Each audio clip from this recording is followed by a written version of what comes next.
প্রিয় শিক্ষার্থীরা, আজ আমরা করব চতুর্থ শ্রেণীর পরিবেশ বিষয়ের প্রশ্ন সেট অনুশীলন।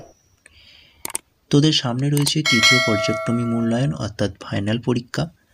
আর এই প্রশ্নগুলো অনুশীলন করলে পরীক্ষায় কমন না পেয়ে উপায় নেই। তাহলে চল শুরু করি। 1. শূন্যস্থান পূরণ করো। 1 গুণ 5 সমান 5। প্রথম প্রশ্ন অর্থাৎ ক, ড্যাশ সালে ব্যান্ডেল চাষ তৈরি হয়? সঠিক উত্তর হবে 1660 সালে, অর্থাৎ 1660 সালে ব্যান্ডেল চাষ তৈরি হয়। খ, পাট হলো এক প্রকার ড্যাশ। সঠিক উত্তর হবে তন্তু, অর্থাৎ পাট হলো এক প্রকার তন্তু। গ, বন্যার হাত থেকে ফসলকে বাঁচাতে মানুষ ড্যাশ বানিয়েছিল? সঠিক উত্তর হবে বন্যার হাত থেকে ফসলকে বাঁচানোর জন্য মানুষ বানিয়েছিল গলাঘর। ঘ, ড্যাশ দিয়ে চাষ করলে অল্প সময়ে অনেক বেশি জমি চাষ করা যায়? সঠিক উত্তর হবে ট্র্যাক্টর। ট্র্যাক্টর দিয়ে চাষ করলে অল্প সময়ে অনেক বেশি জমি চাষ করা যায়। উঙা, মোগল সম্রাট শাহজাহান ড্যাশ মসজিদ বানিয়েছিলেন? সঠিক উত্তর হবে জামা মসজিদ। 2. সঠিক উত্তরটির মাথায় ঠিক চিহ্ন দাও। 1 গুণ 5 সমান 5।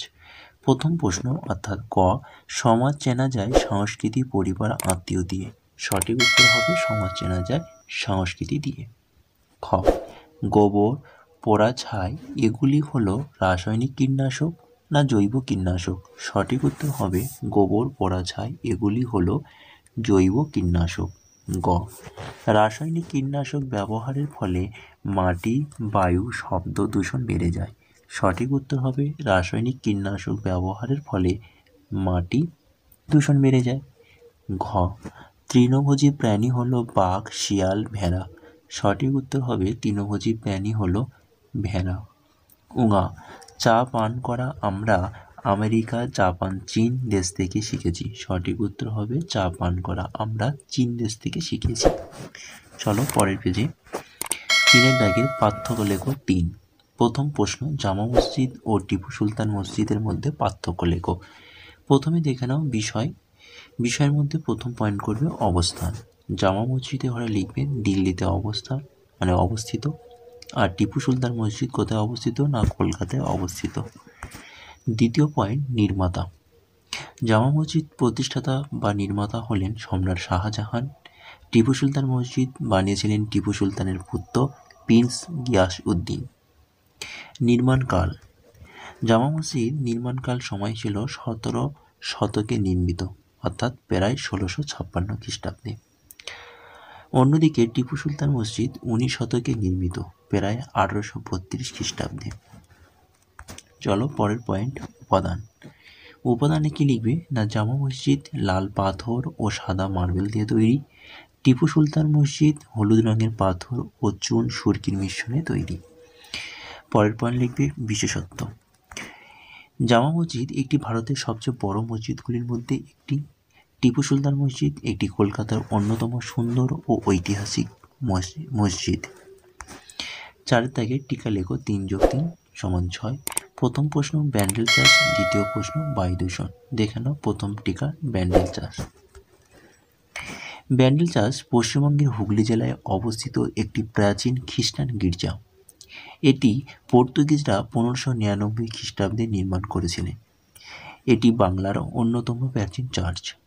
এখানে একটি পুরনো জাহাজের মাস্তুল সংরক্ষিত আছে, যা চার্চের বিশেষ আকর্ষণ। ব্যান্ডেল চার্চ আজও ঐতিহাসিক স্থাপত্য হিসাবে বহু মানুষ দেখতে আসে। চলে পরের প্রশ্ন টিকাটা দেখে নাও, বায়ু দূষণ। বায়ু দূষণ হলো এমন একটি অবস্থা যখন বাতাসে ধোঁয়া, ধুলা ও ক্ষতিকর গ্যাস মিশে যায়। এতে বাতাস নোংরা ও অসুস্থ হয়ে পড়ে। গাড়ির ধোঁয়া, কারখানার ধোঁয়া, আবর্জনা পোড়ানো ইত্যাদি কারণে বায়ু দূষণ হয়। এর ফলে মানুষ ও প্রাণীর শ্বাসকষ্ট সহ নানা রোগ হয়। তাই আমাদের উচিত গাছ লাগানো ও পরিবেশ পরিষ্কার রাখা। 5 দাগে নিচের প্রশ্নগুলি সংক্ষেপে উত্তর দাও। 3 × 3 = 9। প্রথম প্রশ্ন, মাটি দূষণের কারণ ও ফলাফল লেখো 2টি করে। মাটি দূষণের কারণ ও ফলাফল কারণ 2টি। প্রথমে দেখো, মাটি দূষণের কারণ হচ্ছে রাসায়নিক সার ও কীটনাশকের অতিরিক্ত ব্যবহারের ফলে। 2, আবর্জনা ও প্লাস্টিক মাটিতে ফেলার ফলে। এর ফলাফল কী হচ্ছে? ফলে মাটির উর্বরতা কমে যায়। এবং দ্বিতীয় পয়েন্ট, ফসল ও পরিবেশ দূষিত হয়, ফলে মানুষ ও প্রাণীর ক্ষতি হয়। খ, সমাজ কি, সংস্কৃতি কাকে বলে? দেখে নাও, সমাজ কাকে বলে? যেখানে অনেক মানুষ একসঙ্গে বাস করে, একের অপরের সাহায্যে জীবনযাপন করে এবং নিয়ম মেনে চলে, তাকে সমাজ বলে। সংস্কৃতি কি? না, মানুষের আচরণ, পোশাক, ভাষা, খাবার, উৎসব ও জীবনযাপনের ধরনকে সংস্কৃতি বলে। গ, পশুপালন কি? মানুষ কাকে প্রথম পোষ মানিয়েছিল?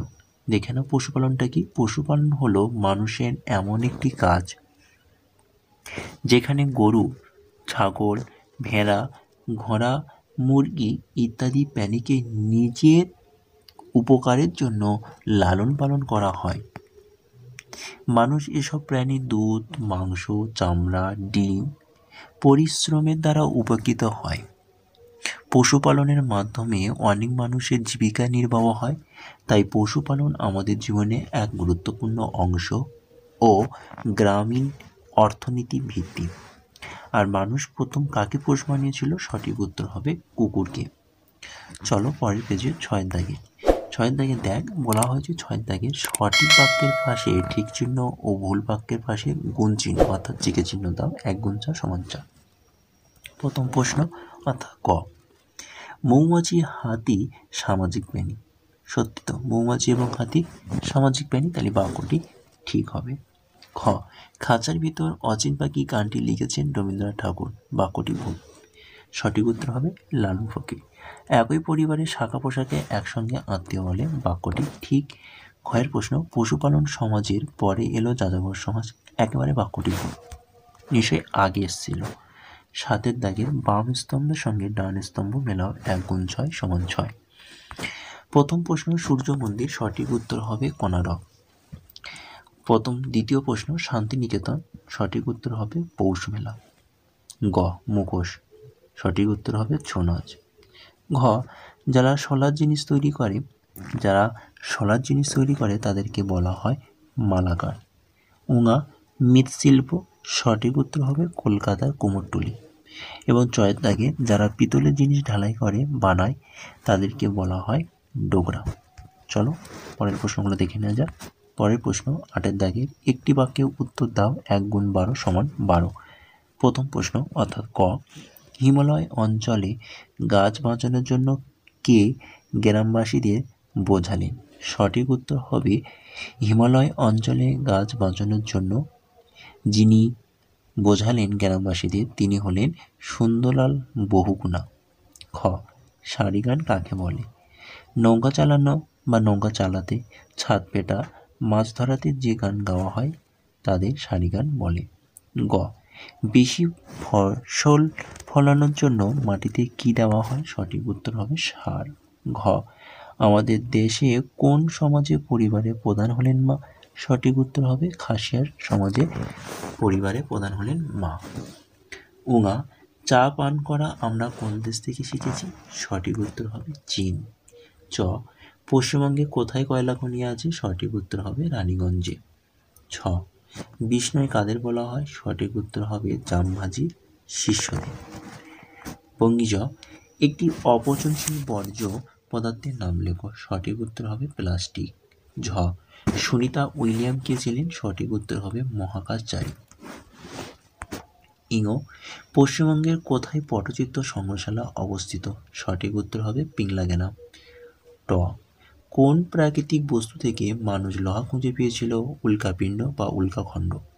ঠ, তুমি কলকাতায় কোথায় গেলে মমি দেখতে পাবে? সঠিক উত্তর হবে মিউজিয়াম। তাহলে এটা ছিল ক্লাস 4th শ্রেণী 3য় পর্যায়ক্রমিক মূল্যায়ন 2025 সালে অর্থাৎ ফাইনাল পরীক্ষার জন্য পরিবেশের অত্যন্ত গুরুত্বপূর্ণ একটি সাজেশান। সুতরাং এই প্রশ্নগুলো তোমরা ভালোভাবে খাতে তুলে নিয়ে সুন্দর করে মুখস্থ করার চেষ্টা করো। চ্যানেলে নতুন হলে অবশ্যই চ্যানেলটিকে সাবস্ক্রাইব করো। ভিডিওটি ভালো হলে অবশ্যই ভিডিওটি লাইক করো এবং বন্ধুদের কাছে বেশি বেশি শেয়ার করো। ততক্ষণে তোমাদের কাজটি আজকে এই পর্যন্ত রইল। টাটা, বাই বাই, ভালো থেকো, সুস্থ থেকো। ওকে।